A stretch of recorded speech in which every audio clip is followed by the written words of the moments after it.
भगवान पिता रात्रि ही शरदोत्फुल्ल मल्लिका विक्षरन्तुम मनश्चक्रे योग माया मुपाश्रिता।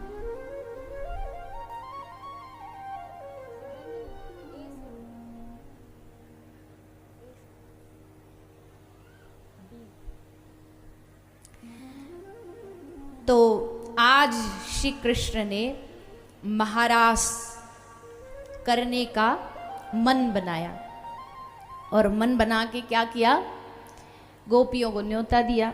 और ठाकुर जी कैसे न्योता देते हैं, बोले अपनी बांसुरी बजा करके, अपनी वेणु का नाद करके, बंसी बजा करके भगवान ने गोपियों को न्योता दिया, निमंत्रण दिया है। गोपियों के कान में श्री कृष्ण का न्योता पहुंचा और जैसे कृष्ण का न्योता पहुंचा तो गोपी बड़ी आनंदित हो गई। संसार में भी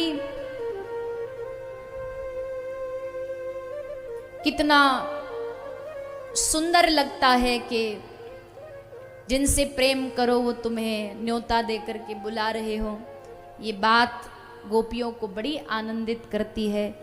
और जैसे कृष्ण की बांसुरी सुनी तो किसी ने इंतजार नहीं किया, प्रतीक्षा नहीं की। सारी गोपियां श्री कृष्ण मिलन की उत्कंठा लेकर के, कृष्ण को पाने के लिए, उनसे मिलने के लिए सारी गोपियां दौड़ पड़ी, भाग पड़ी। और भागती भागती कहाँ पहुंची, कृष्ण के सामने।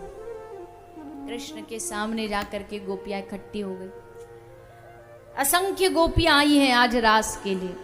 भगवान ने भूमिका तैयार कर दी, रात्रि का निर्माण कर दिया, सुंदर सुंदर फूल वृंदावन में खिले हुए हैं। और जैसे गोपी आई तो भगवान थोड़ी सी परीक्षा लेते हैं गोपियों की। प्रियम किम करवाने वह, भगवान पूछ लेते गोपियों को कि तुम्हारे आने का कारण बताओ, क्यों आई हो यहाँ पर।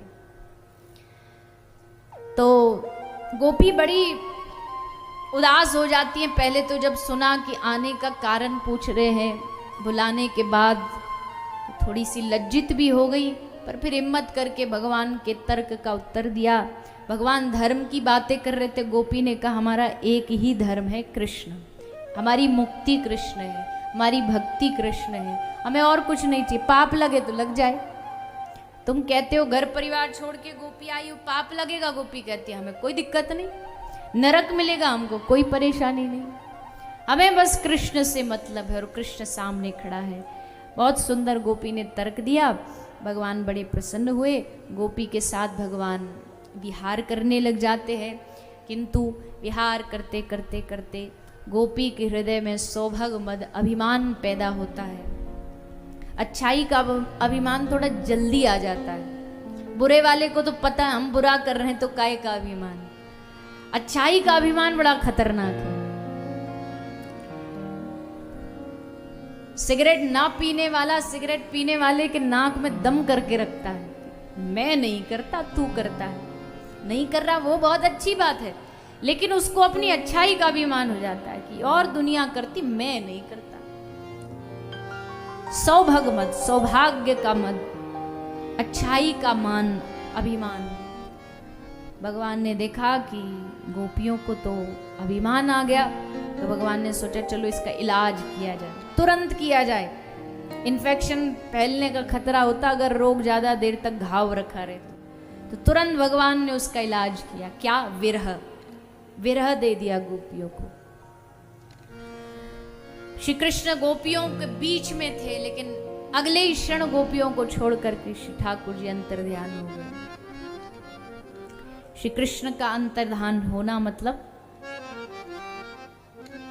गोपियों का प्राण अटक जाना, गोपियों की श्वास अटक जानी कि अब कहां जाकर के श्वास ले। चारों तरफ भाग करके, दौड़ करके कृष्ण को ढूंढने का प्रयास करती हैं, लेकिन उनकी व्याकुलता में इतनी व्याकुल हो गई है, कुछ भान नहीं रहा क्या करें क्या ना करें। और फिर भागते भागते, दौड़ते दौड़ते, कृष्ण को पुकारते पुकारते सारे वृंदावन में गोपी दौड़ी। और जब पूरे वृंदावन में कहीं कृष्ण का पता न मिला तो गोपी ने सोचा अब एक जगह बैठ करके कृष्ण को पुकारा जाए। और तब गोपी ने श्री कृष्ण की पुकार लगाई, श्री कृष्ण का आवाहन किया, पुकारा, एक गीत गा करके, जो गीत वैष्णवों का प्राण कहा जाता है, रसिक जनों का प्राण कहा जाता है। गोपी गीत के द्वारा गोपी श्री कृष्ण को पुकारती है। बड़ा सुंदर गीत है गोपी गीत। भगवान का आवाहन इस गीत में किया गया है, भगवान को पुकारा गया है। तो 2 मिनट के लिए हम सब भी इस गोपी गीत का पाठ करेंगे, सब एकदम शांति के साथ। अपने आराध्य अपने ठाकुर जी का ध्यान करो।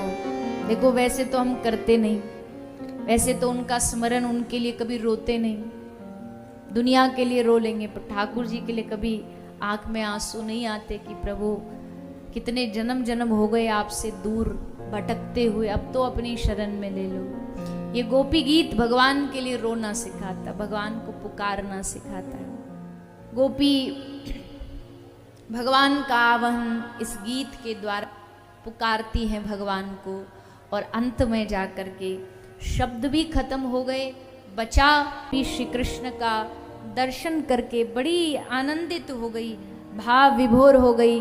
श्री ठाकुर जी सामने खड़े मुस्कुरा रहे हैं और मुस्कुराते हुए गोपी का दर्शन दे रहे हैं। और तब भगवान ने गोपी को दिव्य रास का आनंद दिलाया। इस रास में समस्त ब्रह्मांड के देवी देवता पधारे, आकर किस रास के साक्षी बने, गोपियां पधारी और श्री कृष्ण ने इस रस का आनंद गोपियों को दिया। आज वृंदावन के तट पर, वृंदावन के पुलिन में दिव्य रास का आनंद हुआ, रस बरसा। न भूतो न भविष्यति, ऐसा रस न किसी ने देखा न सुना। वो रस भगवान ने ब्रज की गोपियों को प्रदान किया। सुखदेव जी महाराज ने बड़ा सुंदर रास का वर्णन सुनाया है। इसके बाद भगवान की जो आगे की लीला मथुरा की ओर बढ़ती हैं, उनको सुखदेव जी सुना रहे हैं, हम सब उस ओर बढ़ेंगे। भगवान को ले जाने के लिए मथुरा श्री अक्रूर को कंस ने भेजा। श्री अक्रूर जी महाराज कंस की आज्ञा पाकर के श्री कृष्ण को लेने ब्रज में आए। कृष्ण बलराम दोनों को अपने साथ लेकर के श्री अक्रूर जी मथुरा गए। कृष्ण की विदाई पर पूरा ब्रज मंडल अश्रुधार बहाता है, रोता है श्री कृष्ण को जाता देख करके। किंतु भगवान की लीला के आगे किसी ने बोलना उचित नहीं समझा। जिसमें कृष्ण सुखी उसमें हम सुखी, ये सोच करके सब शांत चुप रहे। कृष्ण मथुरा चले गए। मार्ग में श्री अक्रूर जी को भगवान ने अपने वास्तविक रूप का दर्शन कराया है यमुना जी में, और फिर पहुँचे मथुरा। अब जब मथुरा पहुँचे तो पीछे से यशोदा मैया बड़ी डरी है, पहली बार लाला अकेला गया बाहर। तो मैया ने नंद बाबा और उस ब्रज के कुछ ग्वाल वालों को भेज दिया कि आप जाओ और वहाँ कन्हैया का ध्यान रखना। तो पीछे से नंद बाबा और ब्रज के और भी ग्वाल वाल पहुँच गए। तो भगवान का मन हुआ कि हम जरा मथुरा भ्रमण कराएं, मथुरा दर्शन कराएं। तो ठाकुर जी नंद बाबा के पास गए, बोले बाबा आपकी आज्ञा हो तो जरा मथुरा घूम आए, मथुरा शहर, मथुरा नगर। तो नंद बाबा ने हंस करके कहा कि कन्हैया घूम तो आ, पर लाला देख यू तेरो ब्रज नाए, यहाँ ये खुरापाती चोरी छिनाड़ी ये सब नहीं चलेगी, क्योंकि यहाँ तो भैया सब पढ़े लिखे लोग रहते हैं, तो यहाँ कोई चोरी वोरी मत करना। तो मुस्कुरा के ठाकुर जी बोले बाबा को कि अच्छो बाबा चोरी ना कर सकूं, पर कछु पसंद आ गए छीन तो सकूं। नंद बाबा बोले ये बड़ो नटखट है, ऐसे ना माने गो। दाऊ दादा को कही तू या के संग जा, या को ध्यान रखियो कछु उल्टो सीधो काम ना करे, या को ध्यान रखियो। बोले बाबा चिंता ना करो हम जाएंगे। तो बाबा की आज्ञा पाके बलराम जी, भगवान कृष्ण, ग्वाल बाल सब चल पड़े। अब जैसे कन्हैया निकले ना मथुरा की नगरी से, तो मार्ग में सब पलके बिछाए खड़े हैं, आरती की थाली लेके खड़े हैं, हाथ जोड़ करके खड़े हैं कृष्ण के स्वागत में सब लोग। मथुरा की नारियां छज्जों पर खड़ी हो करके कृष्ण का दर्शन कर रही। आज तक जिसके बारे में सुना, आज पहली बार उनको देखने का अवसर प्राप्त हो रहा है। सब सुध बुध भूल गई। एक प्रसंग सुनाते हैं कि एक नई नई बहू आई थी, तो घूंघट की प्रथा थी, घूंघट करते हैं ब्रज में, आज भी करते हैं। तो कन्हैया के दर्शन में सुध बुध भूल गई, घूंघट उठ गया। अब घूंघट जैसे उठा तो पास में खड़ी थी सास। तो सास तो महाराज सास है, तो क्या बोली, अरे अपने मायके ते यही सीख के आई है तू, इतने बड़े बुजुर्ग ठाड़े और घूंघट उठा के यहाँ बैठी है तू, सब बड़े बुजुर्गन की नजर तो पे ही है। तो सखी ने मुस्कुराते हुए कहा कि अरे माँ जी, कोई मुझे नहीं देख रहा, सब कन्हैया को देख रहे, पर भाग्य तो तेरे फूटे जो इतना सुंदर दर्शन छोड़ के तू अब भी मुझे ही देख रही है। मैं तो फिर भी मिल जाऊंगी दोबारा देखने को, ये दर्शन नहीं मिलेंगे। भगवान को निहार ले, उनको देख ले, ऐसा मौका कहाँ मिलता है। सारा मथुरा उमड़ पड़ा कृष्ण दर्शन। अब जब इतने लोग स्वागत के लिए आ गए तो कन्हैया के जो सखा थे, मनसुख, मधुमंगल, श्री राम, ये बेचारे तो जैसी धोती में, फटी धोती में घर बैठे सोई रथ बैलगाड़ी में बैठ के आ गए थे। इनने थोड़ी कोई प्लानिंग करी कि भैया अच्छे अच्छे कपड़ा पहन के, अगर ऐसे पतो होती तो नो स्वागत होगो तो बढ़िया कपड़ा पहन के आते। बोले अरे कन्हैया लाला, तेने बताई ना हमको पहले, देख कैसे फटे सी धोती, फटे से कपड़ा। लोग पूछेंगे कौन है ये संग में, तो क्या बताएगो, मित्र हैं। भैया तेरी बेइज्जती होगी, तो या तो एक काम कर, कहीं तक कपड़ा को जुगाड़ कर। ठाकुर जी बोले लो अभी करे देते। यमुना के घाट पे एक धोबी कपड़े धो रहा था, कंस का धोबी था। अब कंस का धोबी था तो अब कहते हैं ना, इतना घमंड प्रधानमंत्री में नहीं होता जितना उसके चपरासी में होता है। जानते हो कौन है हम प्रधानमंत्री जी के चपरासी है। तो घमंड में भरा पड़ा था एकदम। भगवान ने जाके कहा भैया हमारे ग्वाल बालों को 2-4 कपड़े दे दो। तो हंस के बोला अरे गांव के गवार ग्वालो, तुम जैसों को महाराज कंस के वस्त्र देंगे हम, भागो यहां से। मुंह देखो पहले अपना शीशा में जा करके, गांव के गवार लोग। अब जैसे धोबी ने बोला तो ग्वाल वाल तो बड़े क्रोधित हुए, बोले कन्हैया इसने तो बड़ी घोर बेइज्जती कर दी हमारी।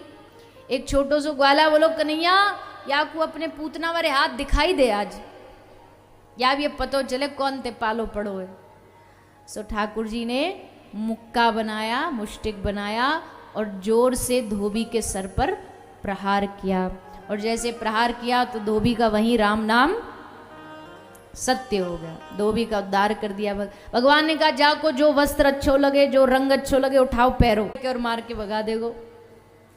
ठाकुर जी बोले चिंता मत करो, हमारे चाहने वालों की कहीं कमी नहीं है। देखो अभी जुगाड़ करते हैं। सामने एक दर्जी था, भगवान का प्रेमी था। भगवान ने उसको जाके आदेश दे दिया कि वस्त्रों को सिल दिया जाए। वस्त्र सिल दिए। वस्त्र सिलने के बाद एक सुदामा माली रहता था, वो भी भगवान का प्रेमी था। उसको जाके कहा एक एक माला पहना दो हमारे ग्वाल बालों को। सबको एक एक माला पहना दी। अब बढ़िया कपड़ा पहन लिए, माला पहनी, आभूषण पहन लिए, पर ब्रजवासियों का श्रृंगार अधूरा है जब तक पूरे माथे पे भर के चंदन ना लगे। ब्रजवासियों की पहचान है माथे पर एकदम बढ़िया मोटा, पूरा मुंह भरा रहे चंदन से, ऐसा चंदन लगाते। बोले पक्का ब्रजवासी है। तो भैया चंदन, सामने से सैरेंद्री जा रही थी, कुब्जा, कंस की दासी। जैसे श्री कृष्ण ने देखा तो कृष्ण ने मुस्कुरा के कहा हे सुंदरी, क्या चंदन सेवा दोगी? अब तक देखा नहीं, कुब्जा ने नीचे नजर है। और आज तक मथुरा में उसको बहुत लोग सुंदरी कह कह के चिढ़ाते हैं, पर उनके उस सुंदरी कहने में व्यंग होता, मजाक होता। पर ये पहला ऐसा शब्द किसी ने बोला, वाणी ऐसी बोली कि इसमें मधुरता है, व्यंग नहीं है। तो नजर उठा के देखा तो सामने श्री श्याम सुंदर खड़े हुए हैं। प्रसन्न हो गई। हाँ हाँ नाथ, आप ही के लिए तो ये सेवा है। तो चंदन सेवा भगवान को लगाई और भगवान ने स्पर्श करके कुब्जा का जो शारीरिक जो रोग था उसको दूर कर दिया। कहते हैं कुब्जा कौन है? कुब्जा हमारी बुद्धि है। कंस कौन है? अभिमान। जब तक ये बुद्धि अभिमान की नौकरी करती रहेगी ना, चाकरी करती रहेगी, तब तक बुद्धि टेढ़ी रहेगी। पर जिस दिन ये बुद्धि श्री कृष्ण की सेवा में लग जाएगी, श्री कृष्ण इसको कृपा करके अपने आप सीधा कर देंगे। इसलिए आज कुब्जा जो बरसों से न ठीक हो पाई, आज भगवान के स्पर्श से वो ठीक हो गई। इसके बाद भगवान ने कुबलिया पीड़ का उद्धार किया। कंस का एक धनुष था, उसको भंग किया, तोड़ा। और फिर कंस ने एक मल्ल युद्ध का आयोजन किया। बड़े बड़े दूर दूर से पराक्रमी योद्धाओं को युद्ध के लिए बुलाया। भगवान ने अखाड़े में कूद करके सब योद्धाओं को एक एक करके हरा दिया। कंस ने देखा काल नजदीक आ गया है, चिल्लाया, पकड़ो इस कृष्ण बलराम को, पकड़ के कारागार में, जेल में डाल दो। लेकिन भगवान श्री कृष्ण तुरंत कूद करके सिंहासन पर चढ़े, कंस के केश पकड़े। कंस चिल्ला रहा है, तू मुझे नहीं मार सकता, तू मुझे नहीं मार सकता। भगवान ने कहा, मामा तूने जीवन में पहली बार कोई सही बात कही है, मैं तुझे नहीं मार सकता। व्यक्ति को खुद के कर्म मरवाते हैं, आज मैं नहीं, तेरे कर्म तुझे मार रहे हैं। कह करके भगवान ने एक झटका लगाया। कंस आकर के धड़ाम से सिंहासन से नीचे जमीन पर गिरा और वहीं कंस का उद्धार हो गया। चारों ओर ढोल नगाड़े बजने लगे, पृथ्वी नाचने लगी। आज पृथ्वी का बोझ कम हुआ, इस आताताई का नाश हुआ। सब लोग बड़े प्रसन्न हुए। वसुदेव देवकी को कारागार से मुक्त कराया। नाना उग्रसेन को कारागार से मुक्त करा के उनको राजा बनाया। और फिर भगवान बन गए राजकुमार। अभी तक ग्वाला थे, अब तक ब्रज के ग्वाला थे, पर अब बन गए मथुरा के राजकुमार। अब मथुरा के राजकुमार बने तो थोड़ा सा फिर व्यवहार भी वैसा ही करना पड़ेगा। तो भगवान पढ़ने गए, शिक्षा प्राप्त की महर्षि संदीपनी के आश्रम में। वहाँ से जब वापस आए तो यहाँ एक बहुत सुंदर प्रसंग आता है, उद्धव और गोपी का संवाद। भगवान अपना मन का भाव उद्धव जी को संदेश के रूप में देख करके ब्रज में भेजते हैं। उद्धव जी संदेशा लेकर के ब्रज आते हैं और गोपियों से मिलन होता है। गोपी के भाव को सुनते हैं, समझते हैं, तो उद्धव, ज्ञानी उद्धव, प्रेमी उद्धव बन जाते हैं। प्रसंग बहुत प्यारा है, पर समय अनुसार अगर समय रहा और भगवत इच्छा रही तो कल थोड़ा इस प्रसंग को श्रवण करेंगे, जैसा हरी इच्छा होगी। अभी के लिए इस प्रसंग को प्रणाम करते हुए आगे भगवान की द्वारिका की लीला की ओर हम सब बढ़ रहे हैं। भगवान ने देखा कि कंस जब मरा तो कंस की 2 पत्नियां थी, जरासंध की 2 बेटी थी अस्ति और प्राप्ति, उनके साथ कंस ने ब्याह किया था। पति मर गया तो अपने पिता के पास पहुंच गई, जा करके कहा कि हमारे पति को मार दिया, अब आप कुछ करो। तो जरासंध ने मथुरा पर आक्रमण किया। एक बार आक्रमण किया, भगवान ने उसे हरा के भगा दिया। फिर दूसरी बार आया, दोबारा आक्रमण किया, फिर भगाया। तीसरा, चौथा, 17 बार इसने मथुरा पर आक्रमण किया और हर बार भगवान इसको भगाते गए। लेकिन फिर अंत में भगवान को लगा कि ऐसे कब तक मैं मथुरा को बचाऊंगा, एक काम करते, स्थान परिवर्तन करते। भगवान ने स्थान बदला और विश्वकर्मा जी के द्वारा समुद्र में एक स्वर्ण की द्वारिका बनवाई और उस द्वारिका में जाकर के सारे मथुरावासी निवास करने लगे। इसी द्वारिका में रह करके भगवान श्री कृष्ण के बड़े भ्राता, बड़े भाई बलराम जी का विवाह हुआ रेवत राजा की पुत्री रेवती जी के साथ। और इसी द्वारिका में रह के भगवान के विवाह हुए। कितने विवाह हुए? भगवान श्री कृष्ण के कितने विवाह हुए? जोर से बोल दोगे तो कोई टैक्स लग जाएगा। 16,108, जिनमें से प्रथम जो विवाह हुआ है वो हुआ है माता रुक्मणी जी के साथ।